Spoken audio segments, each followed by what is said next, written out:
하나님께서 오늘 우리에게 주시는 말씀은 사도행전 9장 10절에서 19절 상반절입니다.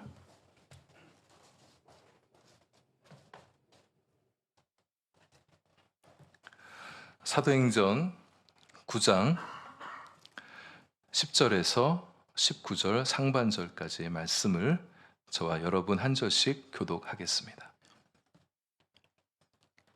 그때에 다메섹에 아나니아라 하는 제자가 있더니 주께서 환상 중에 불러 이르시되 아나니아야 하시거늘 대답하되 주여 내가 여기 있나이다 하니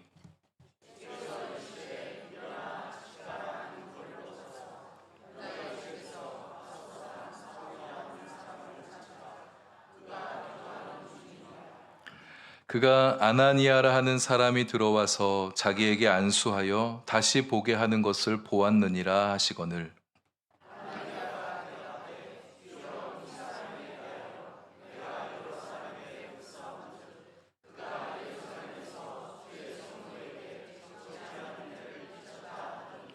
여기서도 주의 이름을 부르는 모든 사람을 결박할 권한을 대제사장들에게서 받았나이다 하거늘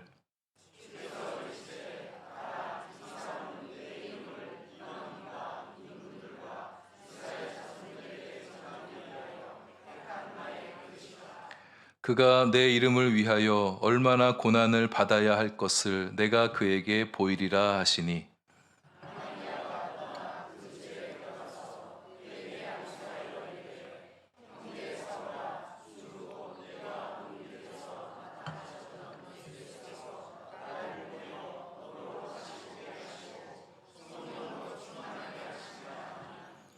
즉시 사울의 눈에서 비늘 같은 것이 벗어져 다시 보게 된지라 일어나 세례를 받고 음식을 먹음에 강건하여 지니라.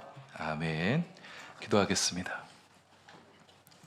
말씀하시는 하나님, 이제 말씀 듣고자 귀를 여는 저희들에게 하나님께서 어떤 분이신지 알게 하여 주시고 우리의 삶을 위해서 들려주시는 말씀 잘 듣게 해 주옵소서. 말씀으로 말미암아 새 은혜와 새 힘이 경청하는 우리 위에 임하게 하여 주옵소서. 예수님 이름으로 기도합니다. 아멘. 사도행전을 일컬어서 바울행전이다 이렇게 말씀한 분들이 많이 계십니다. 이 사도행전 안에 이 바울의 활약상이 잘 담겨서 전해지고 있기 때문이죠.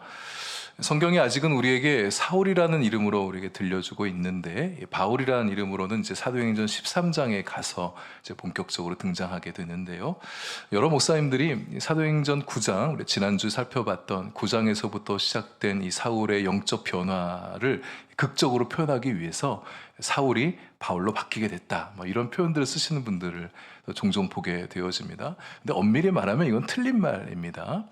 왜냐하면 당시 로마 시민권을 가지고 있던 유대인 사울은 태어날 때부터 로마식 이름인 파울로스, 바울이라는 이름을 가지고 태어났기 때문입니다. 둘 다 자기 이름인 거예요. 하나님께서 아브라함을 아브라함으로 야곱을 이스라엘로 바꿔주는 그런 변화가 바울에게 있었던 것은 아닙니다. 다만 사도행전 13장 9장에서부터 바울이 이방인 선교에 본격적으로 부름받으면서부터는 사울이라는 이름을 쓰지 않아요. 왜냐하면 로마 제국 내에 다니면서 선교를 하게 되니까 그래서 로마식 이름인 바울이라는 이름으로 그렇게 쓰이게 되어지죠. 그래서 사울이 바울로 이름이 바뀌었다 그렇게들 표현들 하시곤 하죠. 사도행전에는 베드로도 나오고 또 초대교회를 영적으로 아름답게 수놓았던 참 아름다운 인물, 좋은 인물들이 많이 나오고 있는데 유독 사도행전을 일컬어 바울행전이다 이렇게 칭하는 이유는 뭐가 있을까요? 사도행전이 바울의 선교 사역을 참 중요하게 잘 전달해주고 있기 때문이죠. 바울이 기독교 역사에 있어서 기독교 신앙에 있어서 매우 중요했던 사람이란 것쯤은 이제 우리도 다 알고 있습니다. 근데 바울이 그렇게 복음에 아주 중요한 귀한 일꾼이 되는 데 있어서는 주변에 여러 사람들의 도움이 있었어요. 사울 자신의 어떤 탁월한 지적 능력, 강인한 성품, 엄청난 추진력이 바울을 그렇게 만들기도 했지만 물론 더더욱 중요한 것은 바울 위에서 역사하셨던 하나님이 그분의 은혜와 지혜로 바울을 바울되게 하신 것이죠. 근데 뿐만 아니라 바울이 그렇게 오늘날 우리가 보여지는 그 모습대로 되어지는 데 있어서는 하나님의 은혜와 능력을 매개했던 사람들이 있었던 것입니다. 하나님과 자기 자신의 관계 안에서만 성장한 게 아니라는 거예요. 여러분, 사람은 누구나 자신의 성장 과정을 돌아보게 되면 다른 사람들의 도움과 은혜가 있었다는 것을 알게 되어집니다. 생각하게 되어지죠. 저나 여러분 다 우리 자신의 인생을 한번 돌아보세요. 지금의 내 모습이 되어지기까지는 주변의 여러 사람들의 도움과 은총이, 도움과 그런 격려, 영향이 있었던 것을 우리가 인정하지 않을 수가 없죠. 바울사도 역시 그렇습니다. 온 열방을 다니며 복음으로 들썩들썩거리게 했던 사도 바울이 바울 되는 데 있어서는 하나님께서 여러 사람들과의 만남을 갖게 해주신 거예요. 바울이 그렇게 하나님이 쓰시는 위대한 그릇이 되어지는 데 있어서는 주변에 여러 사람들의 도움과 영향이 있었다는 거죠. 그렇게 많은 사람들 가운데 오늘 본문은 한 사람, 아나니아라는 사람을 우리에게 소개해 주고 있습니다.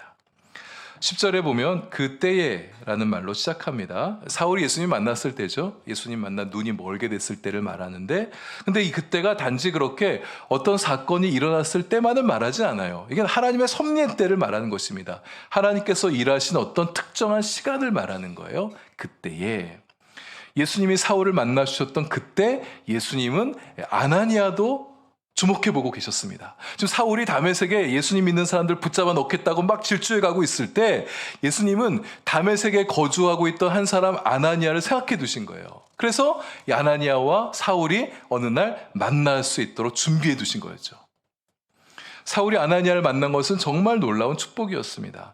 예수님을 만나고 회심의 3일을 지내는 동안에 그가 인격적으로 만난 첫 번째 그리스도인, 그가 변하고 나서 예수님 회심하고 나서 만난 최초의 그리스도인이 아나니아다, 이렇게 말할 수 있겠습니다.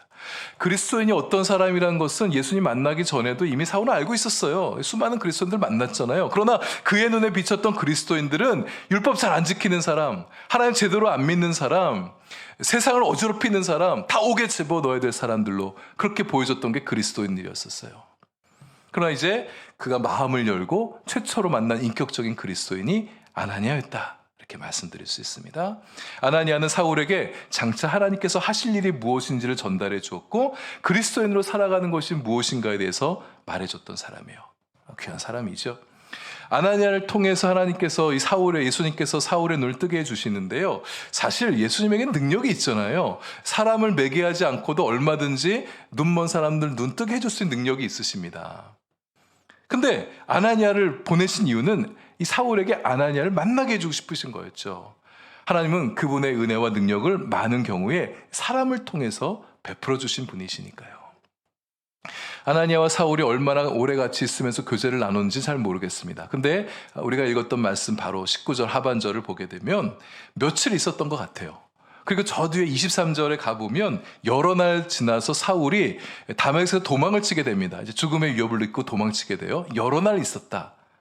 달이 지나도록 오래 있었던 것 같지는 않습니다. 그렇게 사울과 아나니아가 오랜 긴 만남을 가진 것은 아니지만 분명히 많은 이야기들을 나눴을 거예요. 참 좋은 그리스도인 만나서, 사울은 좋은 그리스도인 만나서 좋은 신앙에 대한 얘기를 이 아나니아에게, 자기가 만났던 최초의 그리스도인이었던 아나니아에게서 많이 들었을 것입니다. 뒤에 22장에 가면 사울이 아나니아를 만났던 것을 회고하는 대목이 나오거든요. 그때 이 아나니아를 어떻게 소개하냐면 22장 12절인데요.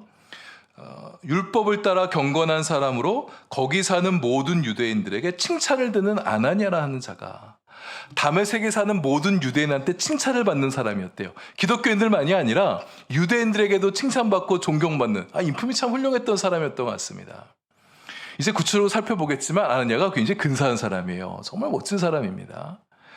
사울과 아나니아가 며칠 머물면서 얘기하는 동안 예수님 이야기하고 신앙 이야기하고, 그래서 사울의 초기 최초 기독교 영성이 형성되어지는 데 있어서 이 아나니아가 준 영향력이 굉장히 컸다. 우리는 이렇게 말씀드릴 수 있겠습니다. 여러분, 잠깐 만났지만 큰 영향력을 주는 사람이 있는가 하면 오래 만나봤는데 별로 영향력을 주지 못하는 그런 사람들도 있어요. 예수님 만난 지 얼마 안 됐는데요, 급격하게 신앙이 성숙하고 변화가 된 사람이 있는가 하면 아주 오랫동안 교회를 다녔는데도 별다른 변화가 없고 성숙이 없는 그런 사람들도 있습니다. 물론 사람마다 변화와 성장의 스피드는 다 다르죠. 하지만 우리는 성장하는 그리스도인 되면 좋겠습니다. 영향력 있는 그리스도인, 좀 매력적인 그리스도인 되면 좋겠어요. 주 5세기경에 성 어거스틴이 굉장히 유명한 사람이죠. 굉장히 많은 저술도 하고 기독교 신앙에 미친 영향이 굉장히 큰데요. 그분이 남긴 주옥 같은 여러 말들 가운데 제 마음 한쪽 구석에 담겨있는 말 하나가 있는데, 너의 삶으로 그들을 매료시키라. 너의 삶으로 그들을 매료시키라. 여러분, 이 말은 우리가 각자 자기의 매력을 발산해서 사람들이 나 좋아하게 하라, 이런 말이 아닙니다. 내 존재, 내 성품, 내 말, 내 삶을 통해서 예수님을 알게 하고 예수님에게 있는 그 매력을 느끼게 하란 말이에요. 여러분, 우리 예수님 참 매력적인 분이시지 않습니까? 여러분, 우리가 예수님 믿는 사람들이에요. 우리 안에 예수 생명이 있어요. 예수 복음이 있단 말입니다. 그러면 우리도 세상 사람들 앞에 매력 있는 사람들이 되어야 되지 않겠습니까? 누군가 우리와 만나면 우리에게서 좋은 영향력을 받는 사람이 되게 하는 거예요. 크게는 아니어도 약간의 감동이라도 주는 사람이 되면 좋겠습니다. 나를 만나고 나면 또 만나고 싶다. 저 사람 또 만나보고 싶어. 우리를 만나고 나면 예수님에 대해서 다시 보게 되는, 예수님이 난 이렇게 생각하고 있었는데 그런 분이셨구나. 또 예수님에 대해서 궁금함을 가지게 하는 사람이 되는 거예요. 아나니아는 또 어떤 사람이었을까? 좀 더 본문 안에 들어가 보겠습니다. 그는 환상을 보는 사람이었다. 여러분, 주님이 보여주신 환상은 되게 기도 가운데 보여지게 되죠. 아나니아는 기도한 사람이었습니다. 하나님께서 여러분 하나님 우리에게 말씀하시는 하나님이세요. 우리에게 하나님이 어떤 분이신지 말씀해 주기 원하시고 우리가 어떻게 살기를 바라시는지 말씀을 들려주기 원하시는 분인데, 우리가 하나님 말씀을 듣지 않으면 알 수가 없는 거잖아요. 그래서 이 설교 강단에서 선포되는 하나님 말씀을 듣고 또 여러분 각자 성경 말씀을 펴서 묵상해서 하나님이 어떤 분이신지를 알아야 되잖아요. 우리 말씀을 들어야, 말씀 묵상해야 하나님이 어떤 분인지를 알게 됩니다. 또 하나님은 환상도 보여주길 원하시는 분이세요. 근데 여기서 말하는 이 환상은 어떤 신비롭고 몽환적인 어떤 것을 말하는 게 아니라 하나님께서 장차 하실 일에 대한 비전, 하나님께서 무엇을 보여서 무엇을 일하실 것인가에 대한 환상을 말하는 겁니다. 하나님이 보여주신 환상을 보게 되면 우리 가슴이 뛰죠. 여러분들 안에 하나님이 주신 비전, 하나님이 주신 환상들이 좀 있었으면 좋겠어요. 근데 환상은 아무에게나 보여주시는 게 아니라 기도하는 사람들에게 보여주십니다. 말씀입니다. 삶이 너무 분주해서 하나님의 임재 가운데 좀 오래 머무를 수 없는 그런 사람에게는 환상이 보이질 않습니다. 기도를 하긴 해요. 근데 그냥 내가 하고 싶은 말만 막 하나님 앞에 해놓고 하나님 이제 아셨죠? 들어주세요 하고 딱 눈 뜨는 사람에게는 하나님의 음성을 들을 여유가 없어요. 하나님은 우리의 기도말을 들으시고 난 다음에 그분이 생각하신 것을 우리에게 들려주길 원하시는 분이신데, 우리 기도가 너무 급해요. 내가 할 말만 다 하고 너무 바쁜 거예요. 시간이 너무 없어요. 그래서 내가 할 말만 드리고 이제 하나님께서 들으셨으니까 알아서 해주실 거야, 이러면서 기도를 마치게 되는 그런 자에게는 어떤 비전을 보여주기 어렵죠. 우리에게 보여주고 싶은 어떤 그림, 이미지, 환상이 있는데 보기 어려운 겁니다. 내가 하나님 음성을 듣겠다고 처음부터 그럼 내가 시간도 없으니까 그냥 침묵 가운데 이렇게 들어. 그래서 기도할 때는요, 하나님 막 기도하고 난 다음에 하나님의 음성을 들을 시간을 확보하셔야 됩니다. 나만 막 기도하지 말고 좀 잠잠히 머물러서 침묵하는 시간이 필요한 거예요. 그 시간 가운데 주님께서 들려주신 음성을 잠잠히 귀를 기울인 거죠. 근데 내가 시간이 너무 없어요. 빨리 기도하고 이제 끝내야 되는 거야. 그래서 그렇게 시간을 갖지 못하니까 처음부터 내가 주님의 음성을 듣겠다고 조용한 가운데 기도 시작하다면 이 잡생각만 많아지게 되죠. 주변에 또 우리 한마음교회 성도들 기도가 얼마나 뜨거워요. 막 이렇게 방언 기도하고 막 큰 소리 기도한 소리 들리니까 도대체 내 기도가 되질 않는 거예요. 그래서 한숨만 쉬다가 침묵 기도 너무 어려워. 그리고 이제 그냥 일어나 버리게 되는 거죠. 그래서 처음에는 부르짖어 기도하기 시작해야 됩니다. 그래서 깊이 소리 내면서 기도하고 내가 하고 싶은 기도 막 이렇게 큰 소리로 기도하셔야 돼요. 나 혼자 있어도 주변에 아무 사람이 없어도 소리 내서 기도하는 게 좋아요. 기도에 몰입해 들어가서 기도 안에 들어가야 되니까 좀 소리 내서 기도하는 게 도움이 되어집니다. 근데 그렇게 기도하다 보면 이제 기도 안에 들어와 있는 자신을 발견하게 됩니다. 하나님의 임재가 나를 둘르고 있다는 것을 느끼게 되고, 내가 주님의 보좌 앞에 주님의 얼굴을 마주하고 있다는 그런 느낌도 받게 되어질 수 있죠. 그래서 주변의 사람들 기도 소리도 하나도 안 들려요. 이제는 아무리 시끄럽게 해도 그것이 내 기도를 방해하지 않습니다. 내 기도에 몰입해 있으니까. 그런 순간이 되면 좀 잠잠하게 좀 머물러서 하나님께서 내게 들려주실 말씀이 무엇이 있는가, 무엇을 말씀하고 싶은가를 귀 기울여 듣는 겁니다. 하나님의 어떤 말씀이 내 영의 귀에 들려오게 되고, 하나님께서 보여주고 싶은 어떤 것들이 내 영의 눈에 보여지게 되는 거예요. 옛 선지자들처럼, 오늘 본문의 아나니아처럼 그렇게 구체적인 지명, 구체적인 이름, 어떤 구체적인 행동까지 막 이렇게 지시하면서 어떤 환상을 보여주지 않는다 할지라도 내 마음에 들려주시는 주님의 어떤 음성을 우리가 듣게 될 수가 있는 겁니다. 근데 제가 좀 기도하시는 분들에게 좀 부탁을 드리고 싶은 말이 있는데, 하나님께서 환상을 아무 때나 다 보여주는 건 아니다. 여러분, 우리 신앙 인생을 살면서 환상을 얼마나 많이 자주 볼 수 있을까? 그렇게 많지는 않단 말입니다. 근데 내가 환상을 보고 싶은 거예요. 내가 주님의 음성도 듣고 싶은 마음을 갖고 있는 거예요. 근데 주님께서 특별한 음성을 들려주는 것 같지 않고 환상도 보여주지 않는 거예요. 근데 나는 주변 사람들에게 신령한 사람으로 읽히고 싶은 거예요. 신령한 사람처럼 보이고 싶은 거예요. 영적으로 깊은 사람처럼 그렇게 보여주고 싶은 거예요. 그래서 주님이 보여주신 환상도 없는데 내가 환상을 봤다고. 주님께서 내게 들려주신 특별한 음성이 없는데 내가 주님의 음성을 들었다고. 이렇게 말할 수 있는 유혹에 빠질 수 있다는 겁니다. 내가 어떤 것들 상상하는 어떤 그림을 만들어 놓고 이게 주님께서 내게 보여주신 비전이라고, 내 마음속에 드는 어떤 생각을 가지고 이게 하나님이 들려주신 음성이라고 그렇게 얘기하고 다닐 수가 있다는 거예요. 그거 이겨내셔야 됩니다. 유혹이에요. 진짜 환상을 본 사람은 바울이 3층 천을 체험하고서도 들리지 않잖아요. 막 자랑 삼아 얘기하지 않습니다. 진짜 하나님의 음성을 듣기 시작하면 더 겸손해져요. 더 조용히 하나님 앞에 더 기도로 들어가게 되어집니다. 사람들한테 막 섣불리 얘기하고 다니지 않아요.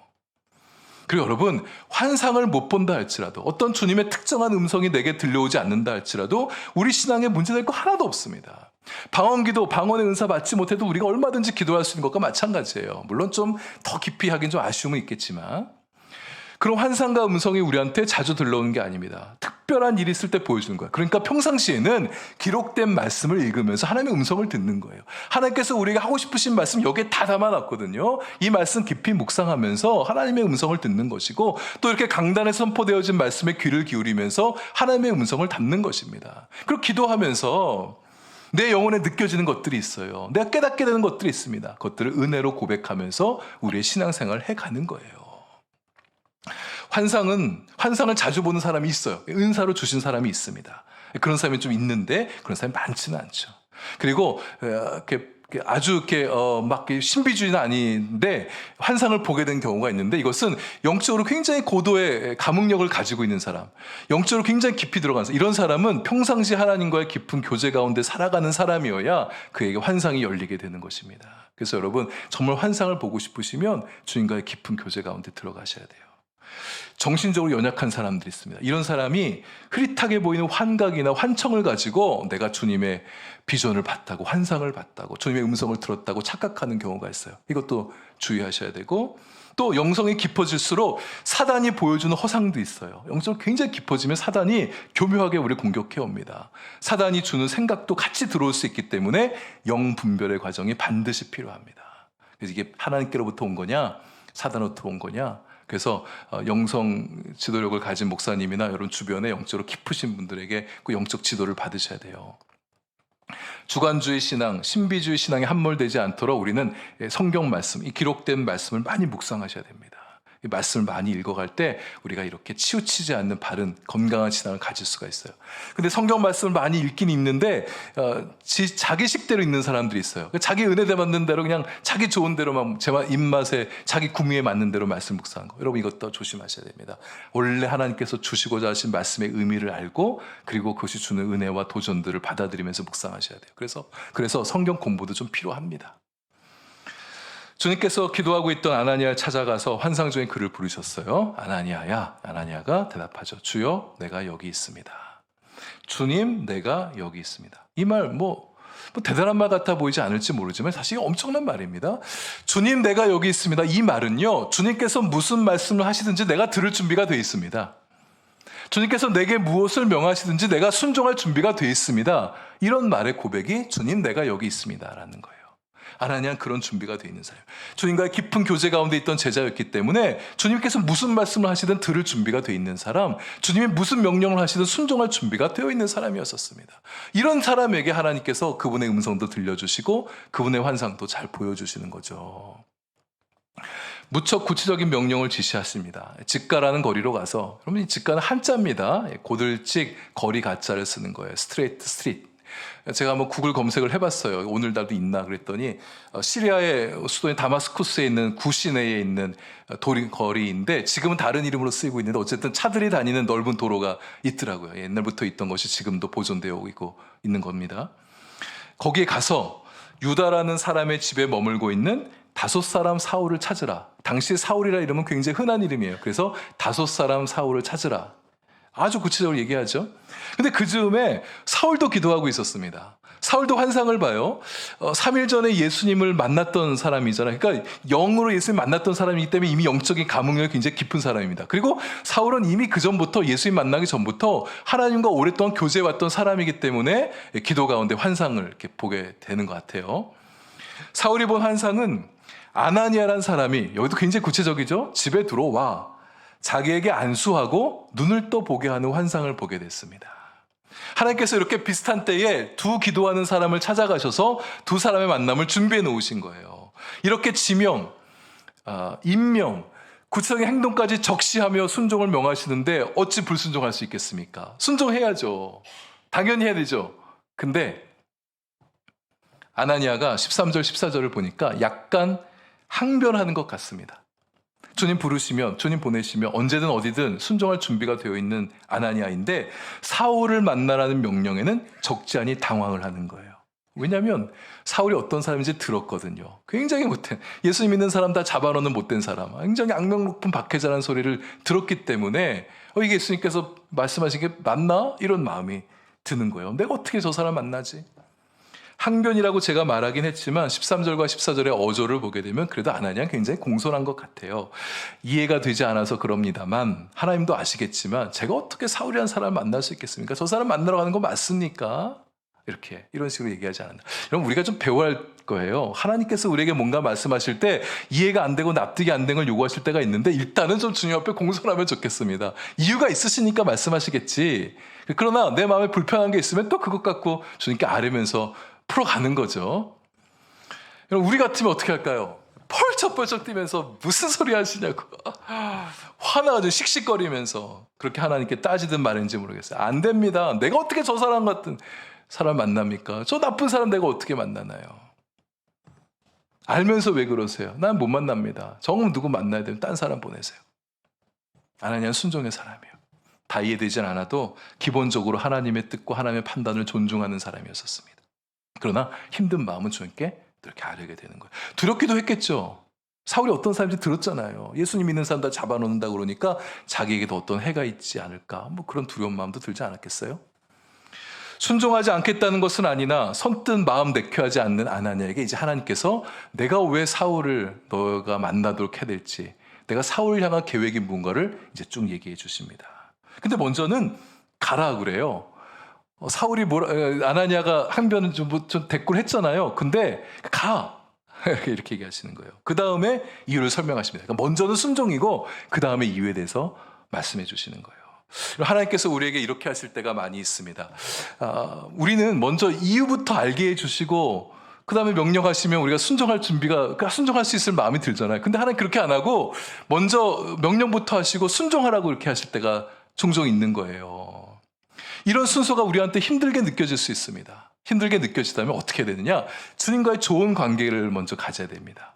주님을 온전히 믿고 전폭적으로 신뢰하고 주님을 사랑한다면 순서가 나에게 불편하게 느껴져도 받아들일 수가 있는 거예요. 하나님께서 우리에게 이것을 바라는 겁니다. 가라! 그러면 네, 갈게요. 멈추라! 그러면 네, 멈추겠습니다. 바꾸라!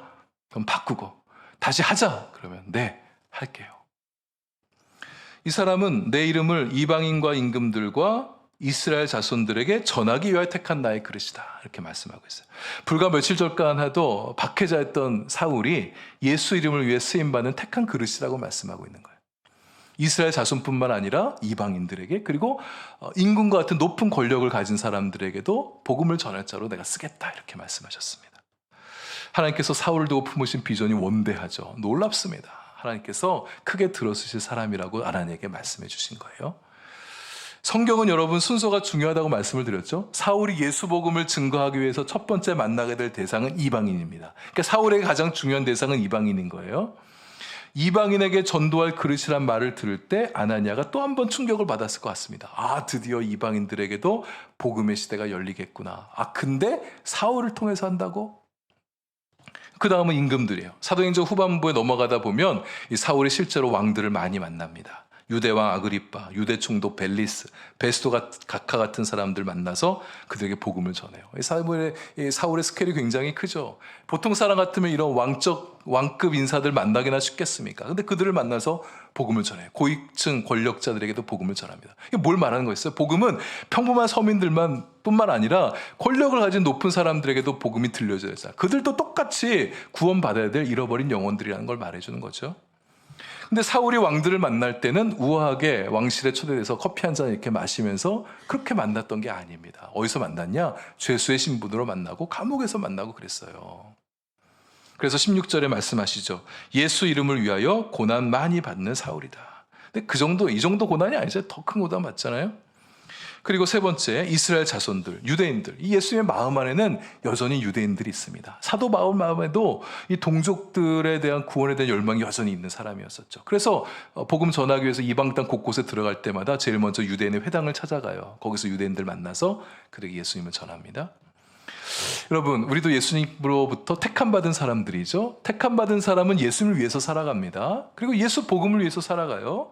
그래서 예수님께서 우리도 누군가에 보내실 때가 있어요. 아나니아를 사울에게 보내셨고 또 사울을 이방인들에게, 임금들에게, 또 이스라엘 자손들에게 보내시는 것처럼 우리도 누구에게 보내실 때가 있는데, 여러분, 때로는 부담스러운, 아나니아 사울을 만나면 좀 부담스럽잖아요. 우리도 부담을 느끼게 될 수가 있습니다. 부담스러운 만남을 가질 수가 있어요. 늘 편한 사람만 있는 거 아니잖아요. 그리고 나보다 지위가 높은 사람도 만날 수 있습니다. 하나님 보실 때 지위가 높고 낮은 게 어디 있겠습니까? 그러나 세상에서는 솔직히 말해서 이게 계층 같은 게 형성이 되어 있지 않습니까? 근데 나보다 신분이 높은 사람을 우리가 만나서 그들에게도 복음을 전할 수 있어야 된다는 거예요. 또 이젠 글로벌 시대이지 않습니까? 아까 알렉세이 씨도 우리가 소개했고, 또 우리 정지철 집사님 옆에 또 우리 분들도 오시고, 외국인들도 많게 우리 주변에서 많이 보게 됐는데, 그들에게도 기회가 된다면 이제 예수 복음을 들려드리는 거죠. 또 사울에 대해서 아나니아에게 들려주신 말씀이 하나 더 있습니다. 16절이에요. 사울이 예수님을 위하여 얼마나 많은 고난을 받게 될 것인가. 사울은 이제 더 이상 교회와 성도를 핍박하는 사람이 아니라 그 자신이 교회와 예수님을 위해 살다가 박해와 핍박과 고난을 받는 사람이 될 것이다. 이렇게 말하는 대목이죠.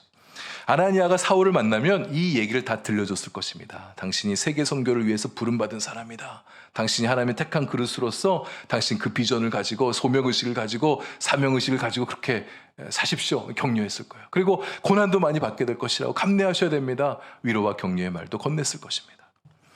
예수님께서 사울을 향해 품고 계신 이 놀라운 비전과 계획을 말씀해 주시자 이제 아나니아가 즉각 순종하게 됩니다. 머뭇거리지 않고 순종해요. 근데 이제 아나니아의 마음 안에는 사도 바울을 향한, 사울을 향한 친근한 마음을 가지고 찾아갔을 것 같아요. 고난도 크게 받을 거라고 얘기하게 되니까 이제 애틋한 마음마저 가지고 그를 찾아갔을 것 같습니다. 사울을 만나 안수기도 해줍니다. 예수님께서 아나니아를 사울에게 보내는 가장 직접적인 이유가 눈뜨게 해주는 거잖아요. 그래서 그의 눈 혹은 그의 머리에 안수하고 이제 눈을 떠주게 하게 되는데, 근데 아나니아가 사울을 부를 때 부르는 호칭이 있어요. 뭐라고 부릅니까? 성경 보시면 형제라고 부르잖아요. 형제 자매란 말은 여러분 아무한테나 붙이지 않는 거예요. 여러분 직장 동료한테 가서 형제님 이렇게 해보세요. 뭐라고 반상회 같은 데 가서 옆집 아줌마 보고 자매님 이렇게 해보세요. 이 사람 미쳤나? 막 이런 소리 할 거예요. 믿음의 지체들에게 붙이는 호칭이야. 영적으로 사울을 한 공동체로 받아주겠다는 거죠. 눈을 뜨게 되자 이제 세례도 베풀어 줍니다. 사울은 영적으로 거듭나게 되고 아나니아는 그를 예수 공동체 안에 이제 받아들이게 되어집니다. 이제부터 사울의 인생은 완전히 달라집니다. 예수님과 함께 예수 공동체와 함께 전혀 새로운 인생을 살아가기 시작합니다. 아나니아가 안수하자 성령의 충만함이 임했어요. 그러자 그 다음 표현이 중요한데, 사울의 눈에 비늘 같은 것이 벗겨졌다. 이렇게 말씀하고 있습니다. 사울이 예수님 만날 때 하늘로부터 빛이 임했다고 그러지 않습니까? 그때 눈이 멀게 될 때 물리적으로 뭔가 비늘 같은 것이 눈에 씌워져서 앞을 못 보게 된 것 같아요. 근데 성령의 능력이 그 비늘 같은 것을 벗겨냈다. 그래서 벗어지게 되자 눈이 밝아져서 다시 사물을 보고 세상을 볼 수 있게 됐다. 이렇게 얘기하는 거잖아요. 여러분, 성령의 능력이 임하면 우리 눈에도 뭔가 가려진 것 같은 것들이 벗겨지는 역사가 일어납니다. 여러분 안에 눈을 가리고 있는 무엇인가 여러분에게 씌워져 있다면 그것이 벗겨져 나가는 은혜가 여러분들에 있게 되길 바랍니다. 여러분, 눈이 달라져야 우리의 마음과 우리의 삶이 달라져요. 눈으로 보여지는 것들이 우리 마음 안에 다 들어오지 않습니까? 눈이 성하여야 온몸이 성할 것이라고 예수님도 그렇게 말씀하셨습니다. 우리의 눈이 맑아야 돼요. 그래서 우린 육신의 눈으로도 좋은 것들을 많이 보셔야 됩니다. 좋지 않은 것들이 있다면 제발 좀 눈도 좀 감으세요. 육신의 눈을 통해 들어온 것들이 우리 마음에도, 우리 영혼에도, 우리 몸에도, 우리 삶에도 영향력을 끼치기 때문에 우리는 가려서 볼 수 있어야 됩니다. 더더욱 중요한 건 영안이 열리는 것이죠. 육신의 눈으로는 영적인 세계가 포착되어지지 않아요. 영안이 열려야 말씀도 보이고, 영안이 열려야 우리 예수님께서 하늘 보좌 위에 앉아 계신 것이 보이고, 영안이 열려야 예수님께서 십자가에 달리신 것이 보입니다. 십자가에 달리셔서 우리를 사랑하시고 우리 위해 구원하셨다는 사실이 보이게 되는 거예요. 영안이 열려야 성령께서 일하시는 것들이 보이게 됩니다. 여러분에게 성령의 능력이 임해서 영안이 열리는 역사들이, 축복의 역사들이 일어나게 되길 소망합니다. 여러분의 영안이 열려 예수 그리스도를 다시 새롭게 보기 시작하십시오. 세상도 예수님의 관점으로 보면 좋겠어요. 세상의 눈으로, 세상 사람들이 보는 눈으로 보지 말고 예수님이 보시는 시선이 있잖아요. 다른 사람도 그냥 보이는 대로 보이지 마시고 그들의 마음을 좀 알아주시고, 고통 속에 신음하고 있는 그들의 내면도 좀 알아주시고, 그들의 행동 이면에 있는 내면을 좀 알아봐 줄 수 있으면 좋겠습니다. 영안이 열리면 자기 자신도 새롭게 보는 눈이 열리게 됩니다. 내가 얼마나 소중한 존재인지, 내 삶이 얼마나 귀한지가 알아지게 되는 거예요. 영안이 열리면 내가 얼마나 귀한지가 깨달아집니다. 내 영안이 열리면 하나님께서 우리를 다른 누군가에게 보내기도 하세요. 아나니아처럼. 그래서 영안이 닫혀있는 사람, 비늘같이 쓰여져 있는 사람을 도와주라고, 그것이 벗겨져서 예수 그리스도를 볼 수 있게 해달라고 우리를 보내기도 하시는 것입니다. 그들도 예수님 만나면 예수님 다시 보게 될 거예요. 그 전에 예수님 알고 있죠. 세계 종교 4대 성인 중에 한 사람이다. 기독교를 창시한 사람이고 교회 다니는 사람들이 잘 믿고 다니는 그런, 잘 믿는 그런 분, 예수 그 정도는 알고 있지.